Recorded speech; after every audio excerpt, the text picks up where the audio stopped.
Hello everyone, ఇలాంటి videos మీకు ముందుగా కావాలి అనుకుంటే మా ఛానల్ని సబ్స్క్రైబ్ చేసుకొని పక్కనే ఉన్న బెల్ ఐకాన్ని క్లిక్ చేయండి.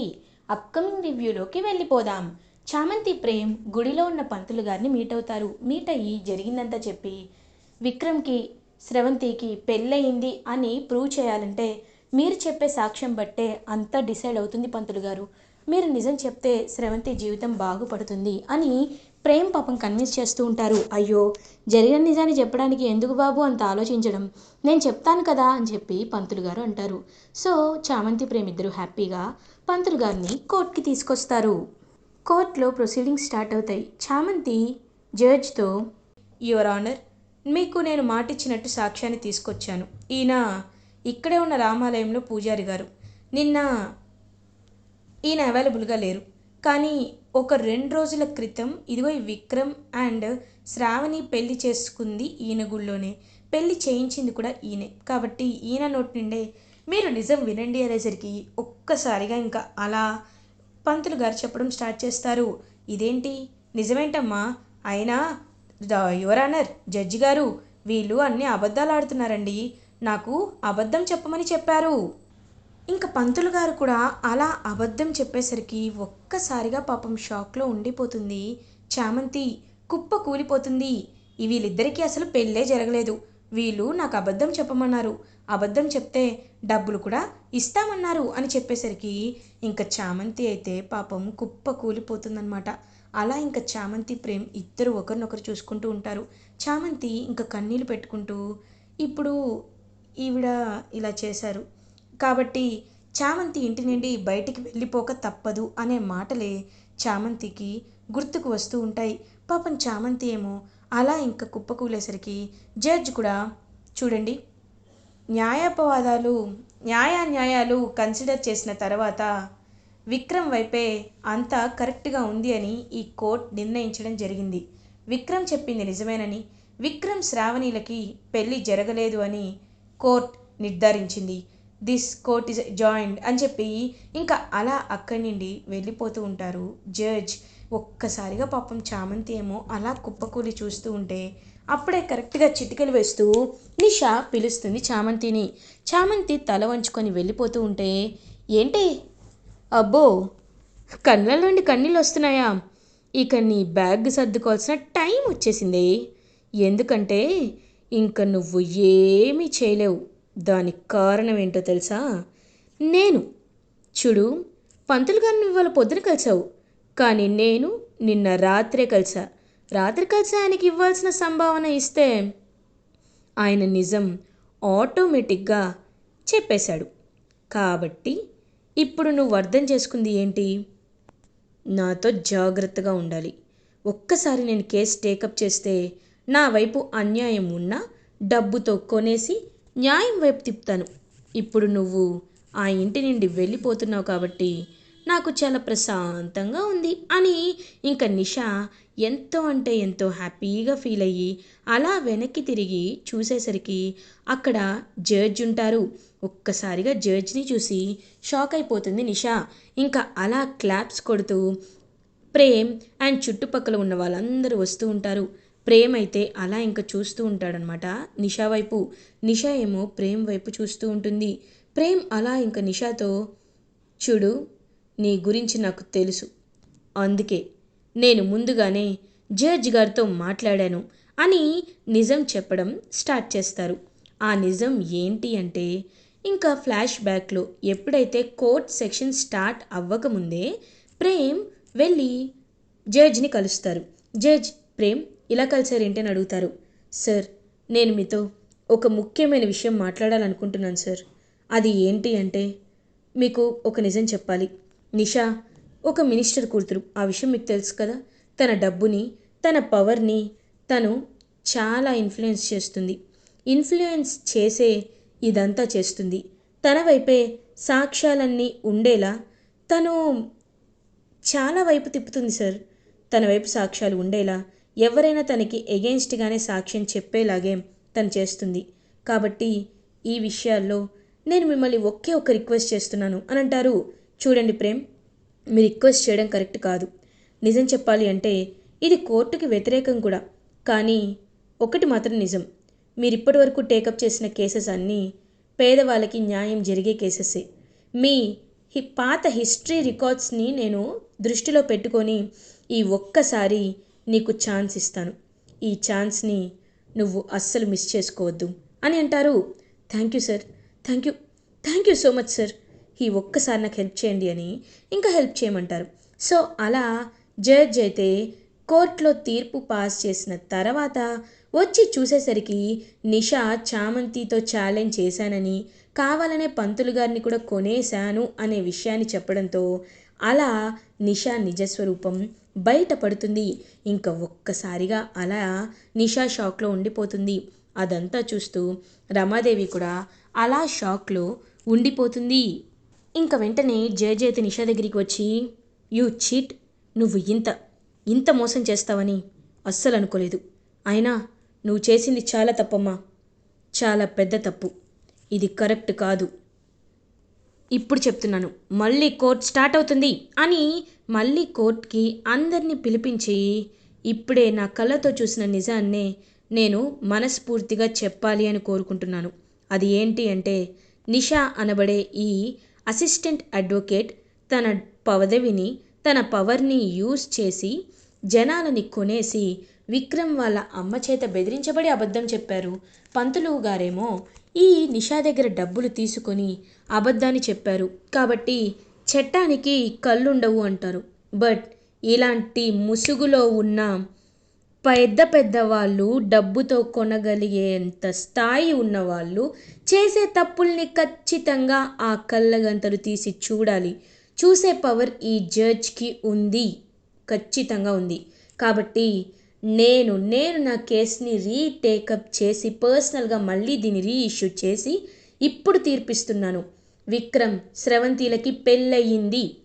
తను ఇప్పుడు తనతో ఎంతో చక్కగా ఉండొచ్చు. వాళ్ళిద్దరికీ పెళ్ళయింది కాబట్టి, వాళ్ళిద్దరూ మేజర్స్ కాబట్టి ఇప్పుడు వాళ్ళని ఎవ్వరూ ఏమీ అనే అవకాశం కానీ అవసరం కానీ ఉండదు అని చాలా గట్టిగా చెప్తారు. ఒక్కసారిగా ఇంకా అలా షాక్లో అయితే ఉండిపోతుంది నిషా. అదంతా చూస్తూ రమాదేవి, రోజా కూడా షాక్లో ఉండిపోతారు. ఇంకా అలా ఫ్యామిలీ మెంబర్స్ అందరూ అలా చూస్తూ ఉండిపోతే పాపం ఎంతో హ్యాపీగా ఫీల్ అవుతుంది చామంతి. హర్షవర్ధన్, నాకు తెలుసు నా నమ్మకమే గెలుస్తుందని, నాకు తెలుసు అని ఎంతో హ్యాపీగా ఫీల్ అవుతారు. ఇంకా అలా చామంతి కేసు గెలుస్తుంది. రమాదేవికి చుక్కలు కనబడతాయి. అలా హర్షవర్ధన్, ఏంట్రమా ఏం ఆలోచిస్తున్నావు? ఓ, చామంతి కేసు గెలిచిందనా? తన్నీపై ఏమీ పగబట్టదులే రమా అని అంటారు. నాన్ సెన్స్, అది నాపై పగబట్టడం ఏంటి అని అంటారు. ఏమో, నువ్వు కాస్త జాగ్రత్తగానే ఉండాలి రమా. ఎందుకంటే చామంతి చాలా మంచి అమ్మాయి. అలాంటి అమ్మాయి విషయంలో నువ్వు ఇంతలా బాధపడ్డావు కదా, ఇంతలా తన్ని బాధ పెట్టావు కదా, కాబట్టి ఈ బాధ ఖచ్చితంగా నీకు ఏదో ఒక రూపంలో వస్తుంది రమా అని చెప్పి ఇంకా అలా అక్కడి నుండి వెళ్ళిపోతారు హర్షవర్ధన్. సో చామంతి ప్రేమ్ ఇద్దరు ఇంటికి రాగానే ఇంకా అలా ఎంతో హ్యాపీగా ఉంటుందన్నమాట. తనైతే, చంద్రిక, మీరిద్దరూ కేసుని గెలిచారు. నిజంగా నాకు చాలా అంటే చాలా సంతోషంగా ఉంది. ఈ విషయంలో మీకు ఎంత దిష్టి తీసినా తప్పే లేదు అని ఇద్దరికి హారతిని ఇస్తుంది. అలా ఇంకా అదంతా చూస్తూ ఉంటారు చామంతి అండ్ ప్రేమ్. ఇంకా అలా కేసు గెలిచినందుకు చిట్టి రోబో కూడా ఎంతో అంటే ఎంతో హ్యాపీగా ఫీల్ అవుతారు. ఇది ఇలా ఉండగా ఆ రోజు నైట్ అవుతుంది. చామంతి ఎంతో హ్యాపీగా ఉంటుంది. అప్పుడే ప్రేమ్ చామంతి దగ్గరికి వస్తారు. చామంతి దగ్గరికి వచ్చి, చామ్, నువ్వు కేసు గెలిచావు కదా, తాళికి ఉన్న విలువని, బంధాన్ని కోర్టులో ఇవాళ అంత చక్కగా చెప్పావు కదా చామ్, మరి ఎందుకు నేను కట్టిన తాళిని నువ్వు తీసేశావు అని అడుగుతారు. ఒక్కసారిగా ఇంకా అలా షాక్లో ఉండిపోతుంది పాపం చామంతి. బాబు అని అంటుంది. లేదు చామ్, నువ్విలా మాట్లాడుతుంటే నాకు చాలా బాధగా ఉంది చామ్. ఎందుకంటే నువ్వే నా ప్రాణం అనుకున్నాను, నువ్వే నా లోకం అనుకున్నాను. కానీ నీ మెల్లో నేను తాళి కట్టినా నువ్వు అది తీసి ఇచ్చేసావంటేనే నాకు చాలా చాలా బాధేసించాం అని ఏడుస్తూ ఉంటే ఇంకా ప్రేమ్ని వెనకాల నుండి హక్ చేసుకుంటుంది పాపం చామంతి. హక్ చేసుకొని, లేదు బాబు, లేదు, నేను ఎప్పటికీ మీ ప్రేమను కోల్పోలేదు. ఒకసారి చూడండి బాబు, మీరు కట్టిన తాళి నా మెల్లో ఇంకా అలాగే ఉంది. మీరు నేను తాళి తీసేశానని ఎలా అనుకుంటారు బాబు, ఎలా అనుకుంటారు అని తాళిని చూపించేసరికి ఒక్కసారిగా చాలా హ్యాపీగా ఫీల్ అవుతారనమాట ప్రేమ్. ఇంకా అలా చామంతిని హక్ చేసుకుంటాడు. బాబు, నాకు ఒకసారి మా నాన్నని చూడాలనిపిస్తుంది, మా నాన్న దగ్గరికి వెళ్దాం బాబు అని ఇంకా మార్నింగ్ అవ్వగానే నాన్న దగ్గరికి వెళ్ళాలి అని ఫిక్స్ అయిపోతారు. ఇది ఇలా ఉండగా మార్నింగ్ అవుతుంది. చామంతి అండ్ ప్రేమ్ ఇద్దరు కలిసి రామచంద్రయ్య దగ్గరికి వెళ్తారు. రామచంద్రయ్య, బిడ్డ చామంతి అని చామంతి వైపు చూస్తూ ఉంటే చామంతి ఏమో ఎంతో అంటే ఎంతో హ్యాపీగా ప్రేమ్ వైపు చూస్తూ రామచంద్ర వైపు చూస్తూ నాన్న అని వాళ్ళ నాన్నని హక్ చేసుకుంటుంది. నాన్న, పెళ్ళయ్యాక నీ ఆశీర్వాదం తీసుకోవాలని ఇలా వచ్చాను, ఇదిగో నాన్న ఆశీర్వదించండి అని ఇద్దరిని ఆశీర్వదించమని అడుగుతుంది. సో ఇద్దరు కాళ్ళు వంగేసరికి ఆశీర్వదిస్తారు రామచంద్రయ్య. నిండు నూరేళ్ళు సుఖంగా సంతోషంగా ఉండండి బిడ్డ అని ఇద్దరికి హ్యాపీగా ఆశీర్వదిస్తారనమాట. అలా రామచంద్రయ్య అదంతా చూస్తూ ఉంటాడు ప్రేమ్. మీరేమీ కంగారు పడకండి మావగారు, నేను ఖచ్చితంగా చామంతిని ప్రాణం కంటే ఎక్కువగా చూసుకుంటాను, ఖచ్చితంగా చూసుకుంటాను అని రామచంద్రయ్యకి మాటిస్తారు. బాబు, నేను నేను ఒక నిమిషం మీతో మాట్లాడాలి. ఆ బిడ్డ చామంతి, కాస్త దాహం అవుతుంది, అక్కడికి వెళ్ళి వాటర్ తీసుకురమ్మా అని అంటారు. అలాగే నాన్న అని చెప్పి ఇంకా వాటర్ తీసుకురావడానికి వెళ్తుంది. బాబు, మీతో ఒక ముఖ్యమైన విషయం చెప్పాలి. అది ఏంటి అంటే చామంతి చామంతి నా బిడ్డ, నా బిడ్డ కాదు బాబు అని అంటారు. ఒక్కసారిగా షాక్ అయిపోతాడు ప్రేమ్. ఏం మాట్లాడుతున్నారండి మీరు అని అడుగుతారు. అవును బాబు, నేను చెప్పేది నిజం. చామంతి నా బిడ్డ కాదు, చామంతి నేను పెంచుకున్న బిడ్డ. చామంతి గతం మర్చిపోతే చామంతిని నేను తెచ్చుకున్న బాబు, నేను పెంచుకున్న చామంతి ఒక యువరాణి, రాజావారి రాణివారి గారి అసలైన మనవరాలే చామంతి. కానీ ఈ విషయం ఎవరికి తెలియదు బాబు, మీరు కూడా ఎవరికి చెప్పకండి. సమయం వచ్చినప్పుడు చెప్పండి బాబు. నా బిడ్డ చామంతికి ఎలాంటి ఎలాంటి దుస్థితి పట్టకూడదు బాబు, అందుకే ఈ విషయాన్ని మీకు చెప్తున్నాను అని పాపం అలా చెప్పేసరికి ఇంకా ఒక్కసారిగా అలా షాక్లో ఉండిపోతాడు ప్రేమ్. చామంతి యువరాణి అని తెలుసుకొని అలా ప్రేమ్ షాక్లో ఉంటే అప్పుడే చామంతి రామచంద్రయ్య ప్రేమ్ దగ్గరికి వస్తుంది. నాన్న, ఇదిగో వాటర్ అడిగావు కదా అని అంటుంది.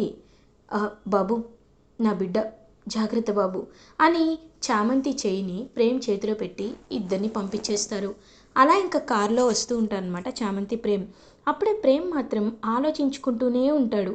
అసలు ఏం జరుగుతుంది, ఏంటిదంతా, ఎందుకు ఇలా జరుగుతుంది, అంటే చామంతి ఒక యువరాన, మరి ఈ విషయాన్ని ఎందుకు ఇన్నాళ్ళు ఆయన దాచారు అని ఇంకా అలా ఆలోచిస్తూ ఉంటారు. అప్పుడే చామంతి ప్రేమ్, బాబు ఏంటి బాబు ఇంకా ఏం ఆలోచిస్తున్నారు అని అడుగుతారు. ఏం లేచాం, ఇల్లు వచ్చేసింది అని ఇంకా ఇద్దరు ఇంటికి అడుగు పెడుతూ ఉంటే అప్పుడే రమాదేవి, ఏంటే ఎక్కడికి వెళ్ళారు అని అడుగుతుంది. ఒక్కసారిగా రమాదేవిని చూసి చామంతి, అంటే అమ్మగారు అని అంటుంది. రే ప్రేమ్, ఇంకొక 5 రోజుల్లో నీ పెళ్ళి, పసుపు స్నానాల నుండి అన్ని డెకరేషన్స్ అన్నీ నువ్వే కదా చూసుకోవాలి, అన్నీ అన్నీ నువ్వే కదా దగ్గరుండి పార్టిసిపేట్ చేయాలి. పెళ్ళి కొడుకే ఇలా షికార్లు తిరుగుతూ ఉంటే ఎలా, రా రా మర్యాదగా అని లోపలికి తీసుకువెళ్తుంటే అమ్మ నా మాట వినమ్మా అని అంటాడు ప్రేమ్. నువ్వు మాట వినమని నాకు చెప్పొద్దు, నేను చెప్పేది నువ్వు విను అని ఇంకా అలా రమాదేవి లోపలికి తీసుకువెళ్తూ ఉంటే అప్పుడే ఇంకా హర్షవర్ధన్ ఏమో అలా చూస్తూ ఉంటారు. ఏమైంది, ఈ ప్రేమ్ ఎందుకు ఇలా ఉన్నాడు అని చెప్పి చూస్తూ ఉంటే పాపం చంద్రిక దగ్గర చామంతి ఏడుస్తూ ఉంటుంది. ఏమైందమ్మా అని అడుగుతారు. అత్త, ప్రేమ్ బాబు నా మెల్లో నిజంగా 3 ముళ్ళు వేశారత్త, ఇదిగో తాలి అని చూపిస్తూ, నిజంగా ప్రేమ్ బాబుని నేను ఎంతగానో ప్రేమిస్తున్నాను, కానీ అమ్మగారి వల్లే ఈ నిజాన్ని నేను చెప్పలేకపోయాను అని అనేసరికి దూరం నుండి అదంతా వింటారనమాట హర్షవర్ధన్. ఒక్కసారిగా ఇంకా అలా షాక్లో ఉండిపోతారు. అంటే ప్రేమ్ చామంతి ఇద్దరు ప్రాణానిగా ప్రేమించుకున్నారు, పెళ్ళి కూడా చేసుకున్నారు. కానీ రమాదేవినే చామంతిని ఎక్కడ చంపేస్తుందోనని ప్రేమ్ పాపం ఈ నిజాన్ని దాచిపెట్టాడు. కేసులాగే జరిగింది. ఖచ్చితంగా ఇప్పుడు నేనున్నాను కదా, నేను చెప్తాను రమా సంగతి అని చామంతికి ప్రేమ్కి ఎలా అయినా పెళ్ళి అందరి ముందు మల్లిపీటలపై చేయాలని, నిషాని సైడ్ చేయాలి అని ఒక పెద్ద ప్లానే వేసేసుకుంటారు హర్షవర్ధన్. ఇలా ఎపిసోడ్ ఎండ్ అవుతుంది. ఫర్దర్ ఎపిసోడ్ రివ్యూస్ ముందుగా మీకు కావాలి అనుకుంటే మా ఛానల్ని సబ్స్క్రైబ్ చేసుకోండి. Thanks for watching.